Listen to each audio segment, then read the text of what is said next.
Hello, in this video I'm gonna show you how to factory reset your Philips HomeRun 5000 series.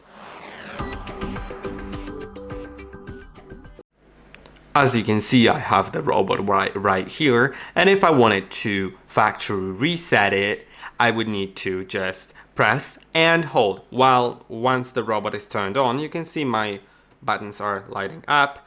I need to press and hold on the return to dock button for about 15 seconds, I believe, or 10. I will hear a voice prompt about it, that it's completed, so let's just keep pressing and holding. Child lock activated. Now child lock was activated, but keep pressing and wait a little more.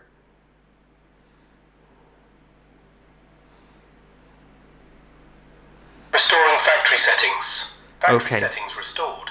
Factory settings were restored, and it's done. I hope that this video was helpful. Don't forget to like and subscribe, and I'll see you in the next one.